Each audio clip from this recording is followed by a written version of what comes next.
I was getting into a lift, and when I got into the lift driver was playing R&B, and I was like, this is dope. But then he saw me, and he switched to Bjork, and I was like, this is not dope. And I went into the space in my head where I was like, what the fuck about me says Icelandic pop, nigga? Like, what are you doing?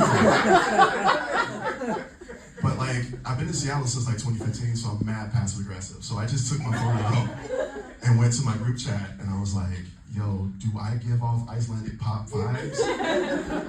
And I have a friend who's a therapist, and he was like, first of all, never text me again at 2 a.m. And I was like, fair. Boundaries, I respect those. And he was like, if you have a problem, you should talk to the person who's giving you the problem. I was like, that's great advice. So then, also for free, thank you. And then I waited till the ride was over, and then when I was getting out, I looked at the lift driver, and I was like, hey man, when I got into the car, you were playing R&B, and then you changed it to Bjork. Why? And then he looked at me, and he was like, you're not the type of man I want to romance. And that shit hurt. I was like, how dare you? I work out like 3 to 4 times a week. I work Boys to Men. Every time I get to live now, I like listen to the music, right? And depending upon what they're playing, if it's R&B, I know this is a live for me, and I'm down for it. I love this live. But if you change to Bjork or pop, I'm out. I'm done. 1 star. I'm not doing this. I'll end with this. This is okay, so I recently went through a breakup, and it was not great, and I'm a really optimistic person, and so I tried to think of like good things about the breakup, right? So I found like some of my favorite stuff about breakups, and I'll share this with you. My first favorite thing is like watching your friends make that turn once you tell them, you know? Because before, they're like, when you're with your person before, they're like, oh my God, y'all are so cute together. And then, like, you break up, like, that motherfucker didn't deserve you. Like, yes. And, like, I found out I measure my friends by, like, how strong that turn is. Like, if you really turn hard, like, kill him. I'm like, yes, great friend. Okay, I was telling this joke to my mom. So I really do call my mom about everything. I love her.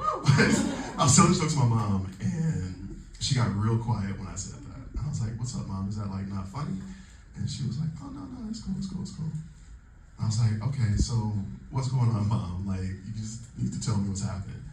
And then I found out, so I'm divorced, and I found out my mom still talks with my ex-wife. Yeah. And so now I just have to figure out like how I feel about this in the moment.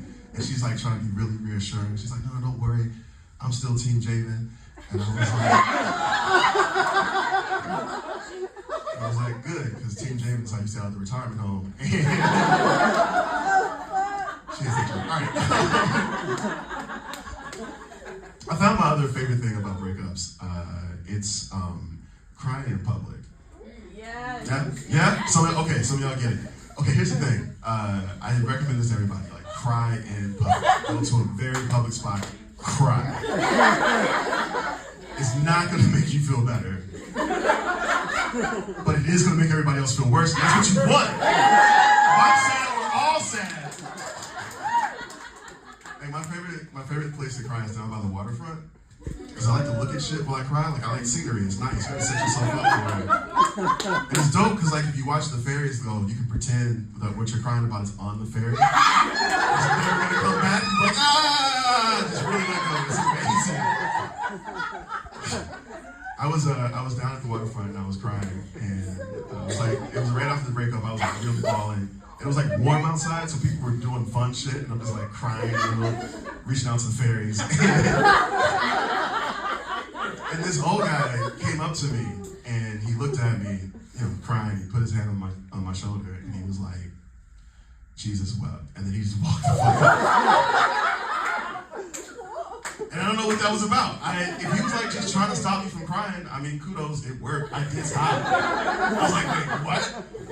And then I was like in my head, I was like, okay, like I need you to give me some more context, man. You can't just walk up to someone and just be like the shortest scripture and then walk off. What's the rest of it?